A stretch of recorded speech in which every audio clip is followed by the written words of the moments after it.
अरे ओ सुखी राम, मेरी इतनी बड़ी बेइज्जती हो गई तब भी तू शांत खड़ा हुआ है। बता इस परिंदे को कि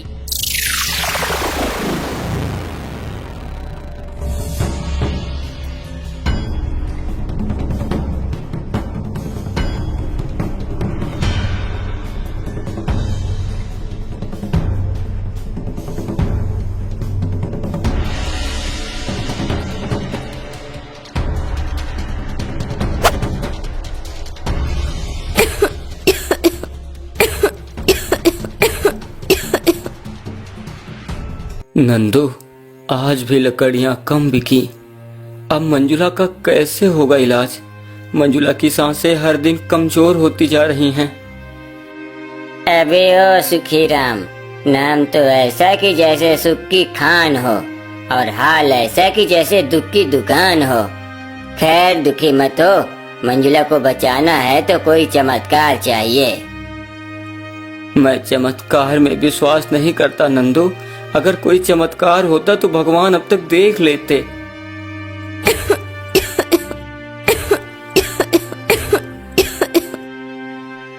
सुखीराम की पत्नी मंजुला एक अनजानी बीमारी से जूझ रही थी और उधर गांव का सेठ करोड़ीमल ब्याज पर ब्याज लगाकर हर दिन सुखीराम का चैन छीन रहा था। अरे ओ बंसीलाल, जाओ सुखीराम को बुला कर लाओ। 1 महीने के लिए उसने मुझसे रुपए उधार लिए थे। आज 3 महीने बीतने को हुए, अभी तक उसने रुपए वापस नहीं किए। जाओ उसे बुला कर लाओ। जी मालिक, अभी जाता हूँ।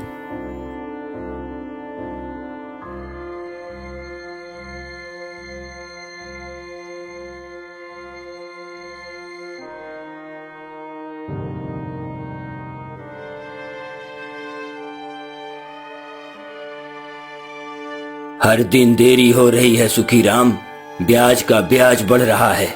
कहीं तेरी पत्नी मंजुला बच भी गई तो भी तेरी सांसें बंद हो जाएंगी मेरे रुपए और उनका ब्याज चुकाने में, समझे? बस एक मौका दे दो सेठ जी।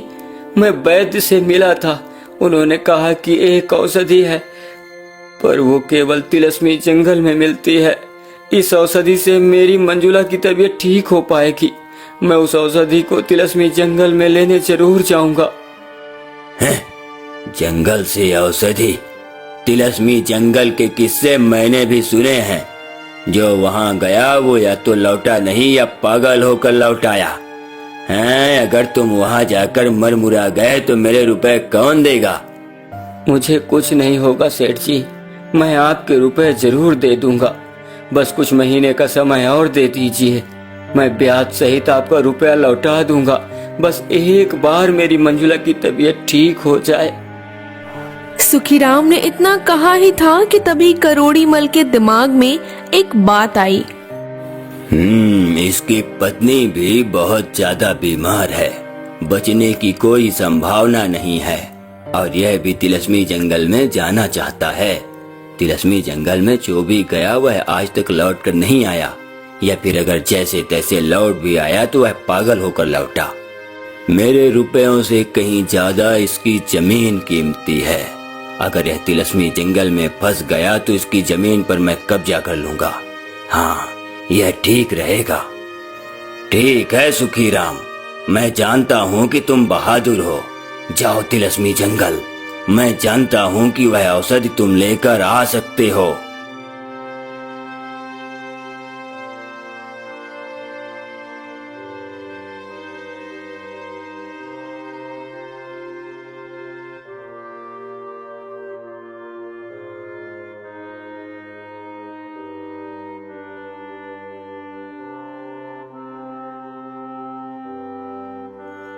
वैद्य जी, कुछ कीजिए, मंजुला की सांसें गिनती की रह गई हैं। मैंने बहुत से रोग देखे सुखीराम, पर तुम्हारी पत्नी की बीमारी साधारण नहीं है। उसका उपचार नाग ज्योति नाम की जड़ी से होगा, जो सिर्फ तिलस्मी सेव के रस से सक्रिय होती है और वो सेव सिर्फ तिलस्मी जंगल में मिलता है। मैं वहां जाऊंगा, चाहे मेरी जान ही क्यों न चली जाए। तिलस्मी जंगल में प्रवेश करना इतना आसान भी नहीं है जितना तुम सोच रहे हो, लेकिन बहुत ही सावधानी से जाना। सुखीराम वैद्य की ऐसी बातों को सुनकर वहां से उठता है और दुखी होकर सीधे अपने घर चला जाता है।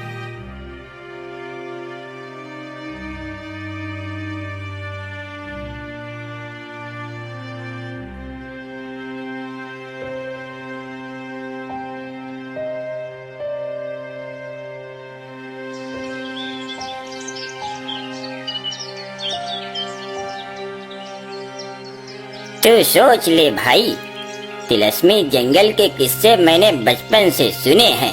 वहाँ कुछ भी हो सकता है। जो पत्नी के लिए मौत से लड़ने को तैयार है वो तिलस्मी जंगल से भी नहीं डरता। चलो देर मत करो, चलो तिलस्मी जंगल चलते हैं।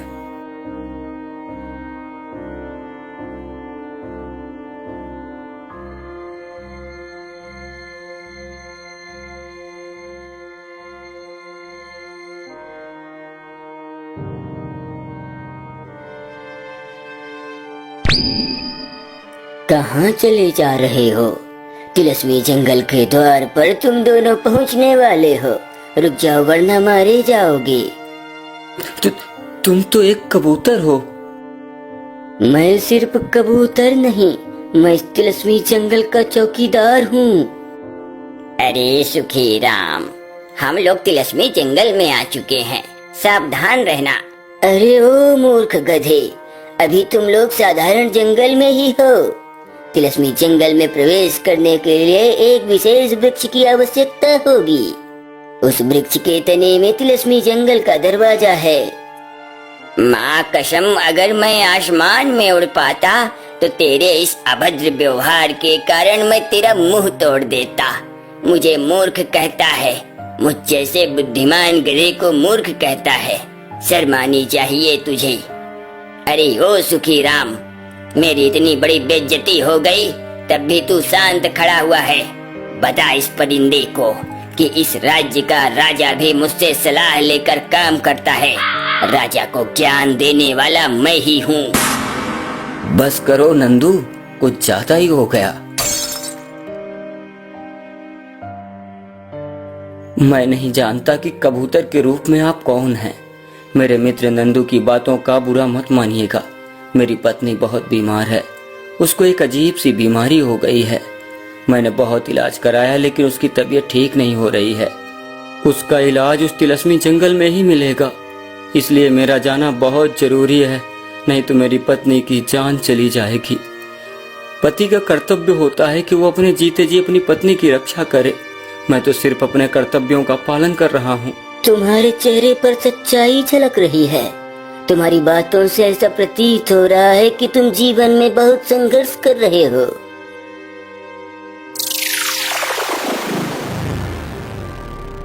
मैं रघुनंदन हूँ, इस तिलस्मी जंगल का रक्षक।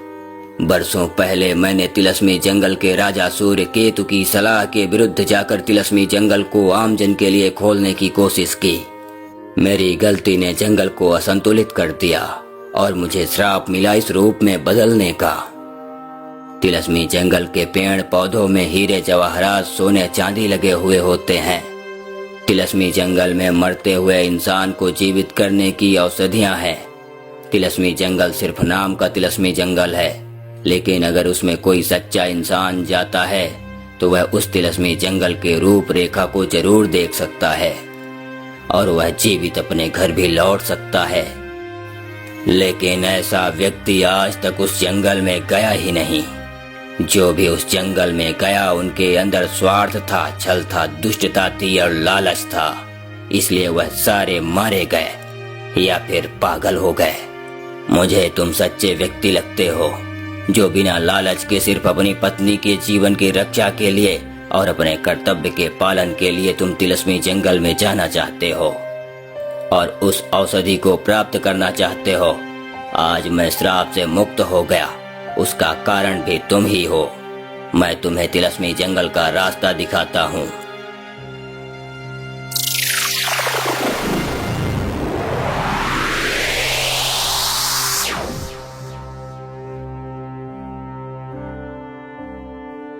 जाओ, इस तिलस्मी जंगल का यह दरवाजा है। अब तुम तिलस्मी जंगल में प्रवेश कर सकते हो।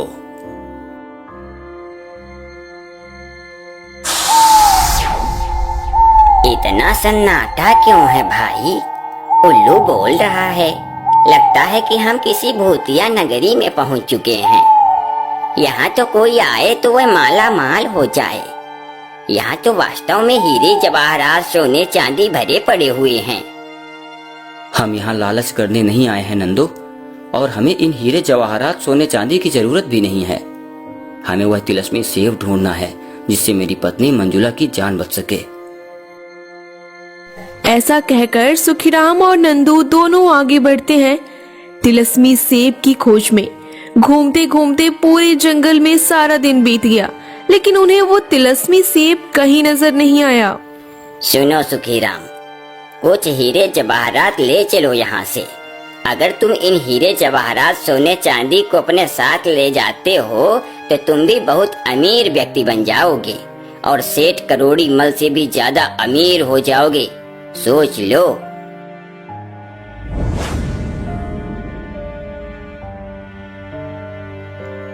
अरे नंदू, यह क्या हो गया? तुम पत्थर कैसे बन गए? नहीं, अब मेरा क्या होगा? शायद तुम्हारे लालच ने तुम्हें पत्थर बना दिया।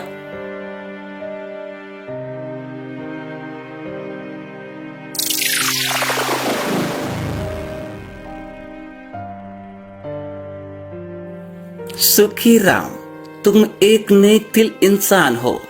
तुम्हारा साथी नंदू अब पत्थर बन चुका है। इस तिलस्मी जंगल में जिसने भी लालच किया वह या तो मारा गया या तो पागल हो गया, लेकिन पहली बार कोई जीवित है लेकिन पत्थर बना हुआ है। अब तुम्हें अपने दोस्त का भी जीवन बचाना है और अपनी पत्नी का भी जीवन बचाना है। मुझसे डरो मत सुखीराम, मैं इस तिलस्मी जंगल का एक नीला पक्षी हूँ। ये एक भ्रम था। सुखीराम अपने साथी को भी खो चुका था। अब वो तिलस्मी जंगल में अकेला पड़ गया क्योंकि उसका साथी नंदू अब पत्थर बन चुका था। अब उसके सामने और भी कठिन समस्याएं थीं। अब उसे अपनी पत्नी का जीवन भी बचाना था और अपने साथी नंदू का जीवन भी बचाना था। भ्रम में डूबा सुखीराम ऐसा सोच रहा था। तूने क्यों लालच किया नंदू? तूने क्यों लालच किया? एक तू ही तो था जो मेरे साथ था, तू भी पत्थर बन गया। तू जानता था कि लालच का परिणाम क्या होता है, लेकिन तूने सब कुछ मजाक समझ लिया। अब दुखी होने से कुछ नहीं होगा सुखीराम, तुम एक अच्छे इंसान हो और नेक दिल भी। तुम्हें इस तिलस्मी जंगल में और भी परीक्षाएं देनी होंगी। अगर तुम तैयार हो तो मेरे पीछे ही चलो। इतना कहते हुए नीला पक्षी उड़ते हुए चल देता है। सुखीराम भी मरता क्या ना करता, वो भी नीले पक्षी के पीछे चल देता है। सुखीराम की यात्रा अब तिलस्मी जंगल के भीतर एक ऐसे द्वार तक आ पहुंची है जहां भ्रम, डर और सच्चाई की परीक्षा एक साथ दी जाती है। उसके पास सिर्फ हिम्मत नहीं, एक उद्देश्य है, मंजुला को बचाने का और अपने साथी को फिर से पहले वाले रूप में वापस लाने का। पर हर कदम पर उसे खुद से और अपने फैसलों से भिड़ना होगा।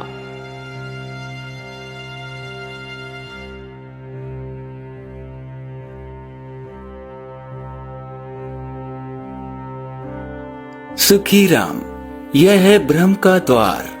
यहाँ तुम्हारी आंखों से देखी हर चीज सच लगेगी, पर तुमको सोच कर तय करना होगा कि कौन सी राह सही है। अगर तुम भ्रम में उलझे तो मंजिल दूर हो जाएगी, और भ्रम में तुम पड़ भी चुके हो।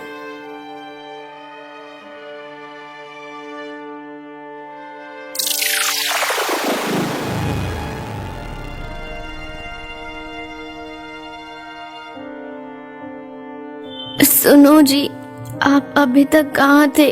मैंने आपको बहुत ढूंढा, आप मिले नहीं।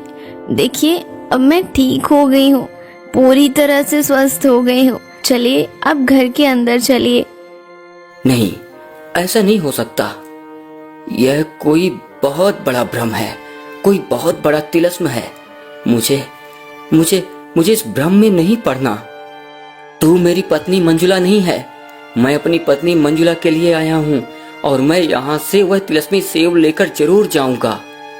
यह एक भ्रम है, मैं इस भ्रम में नहीं फंसूंगा, देख लेना।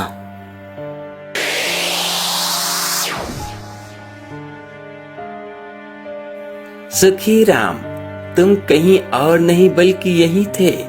तुमने भ्रम को पहचान लिया। यह पहली परीक्षा थी, अपनी भावनाओं पर नियंत्रण की। तभी एक पेड़ से एक गूंजती आवाज आती है। जो इस तिलिस्मी जंगल में आता है वह लोभ लालच में डूबा होता है, लेकिन जो त्याग अच्छाई लेकर आता है वही इस जंगल के रहस्य को समझ पाता है। मैं किसी खजाने के लिए नहीं आया। मैं सिर्फ अपनी पत्नी मंजुला को बचाने आया हूँ। मैं अपने कर्तव्य का पालन कर रहा हूँ। बस यही मेरी इच्छा है कि मुझे वह तिलिस्मी सेब मिल जाए और मैं उससे अपनी पत्नी मंजुला की जान बचा सकूं और मैं अपने साथी नंदू को फिर से पहले वाले रूप में प्राप्त कर सकूं। तुम इस परीक्षा में भी पास हो गए सुखी राम।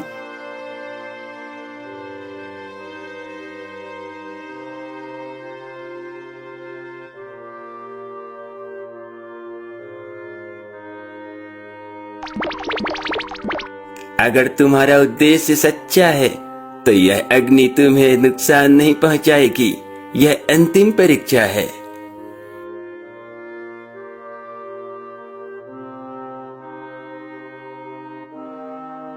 अबे ओ सुखू, सोच ले, अगर झुलस गया तो मंजिला को कौन बचाएगा? यह तो नंदू की आवाज है, लेकिन नंदू तो पत्थर बन चुका है, तो यह फिर आवाज कैसे आ रही है? पीछे मुड़कर मुझे देखना ही पड़ेगा। हे भगवान, रक्षा करना।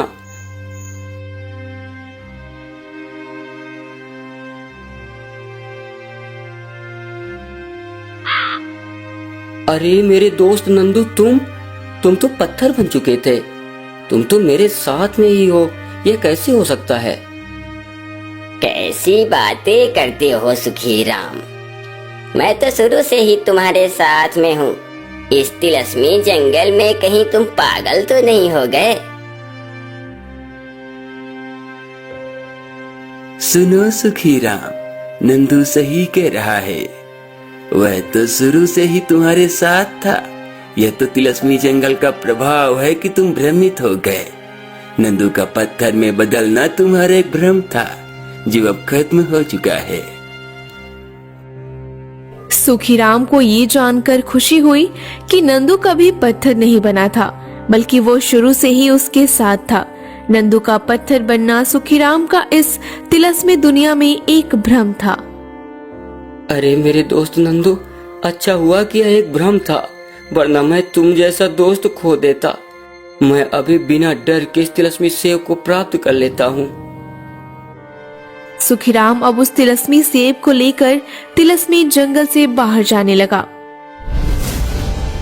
सुखीराम, तुमने वह कर दिखाया जो बरसों में कोई नहीं कर सका। तुमने खुद को भी जीता और उस जंगल के रहस्य को भी, और उस तिलिस्मी सेब को भी। अब वक्त है तुम्हारे लौट जाने का, लेकिन याद रखना, यह सेब सिर्फ मंजुला की जान बचाएगा। अगर इसका दुरुपयोग किया गया तो परिणाम भयानक होंगे।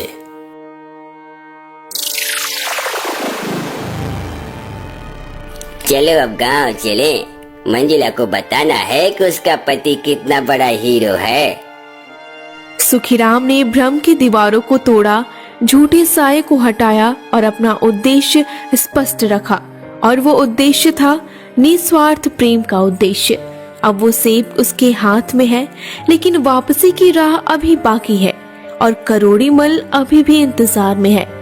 जब कोई जीवन के लिए संघर्ष करता है तो कुछ लोग ऐसे भी होते हैं जो उसी संघर्ष को अपने लाभ का साधन बना लेते हैं। सुखीराम के गांव लौटने से पहले ही एक और परीक्षा उसका इंतजार कर रही थी। इस बार जंगल नहीं, बल्कि सेठ करोड़ीमल का लालच सामने था।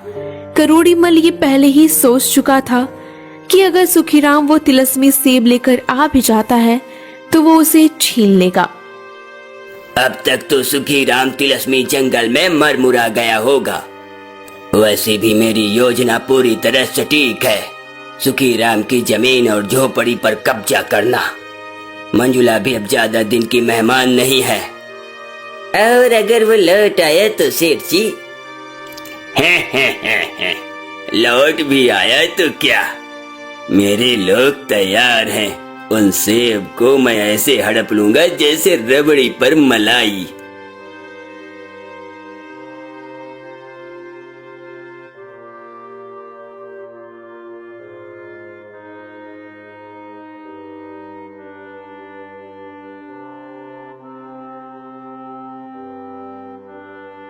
हम वापस आ गए सुखू। अब मंजुला ठीक हो जाएगी और तेरा कर्ज भी उतर जाएगा। अरे सुखीराम लौट आया और देखो उसके हाथ में कुछ है, कोई फल जैसा।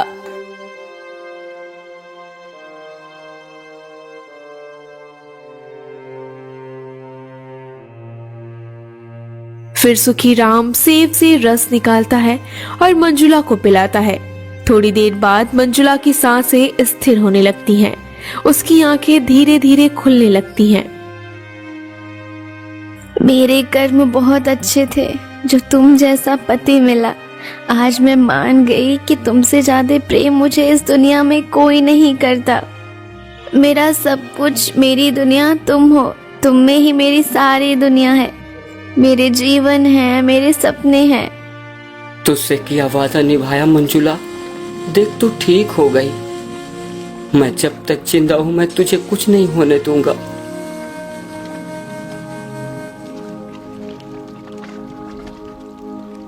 सेठ जी ने कहा है कि वो सेब हमें सौंप दो। वो अब सेठ की संपत्ति है। ये सेब किसी संपत्ति के लिए नहीं, मेरी पत्नी की जिंदगी के लिए था। और अब वो ठीक है। तुम लोग जाओ यहाँ से।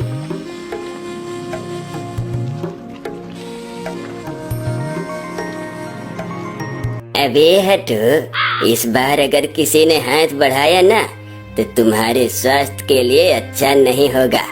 अल्कोहल में डुबा कर ऐसे लात मारूंगा कि अगले 7 जन्म तक नशे में पड़े रहोगे। हाँ नहीं तो सेठ करोड़ी मल की ऐसी की तैसी।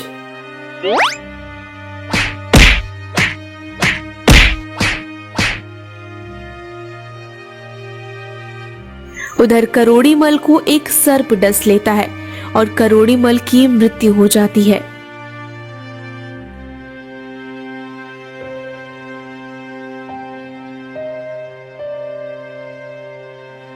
कुछ सप्ताह बीतते हैं। मंजुला पूरी तरह स्वस्थ हो जाती है।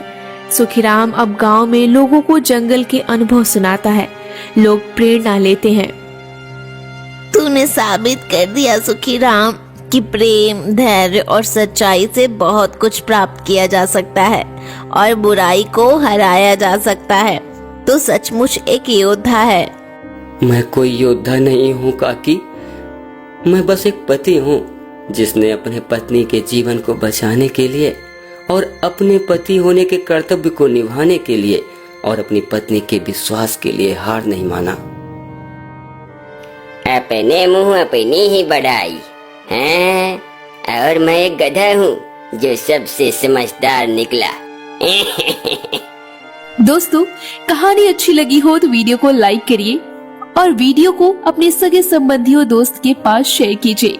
कृपया कमेंट में हमें बताएं कि इस कहानी में आपको क्या अच्छा लगा और आप किस जगह से ये वीडियो देख रहे हैं।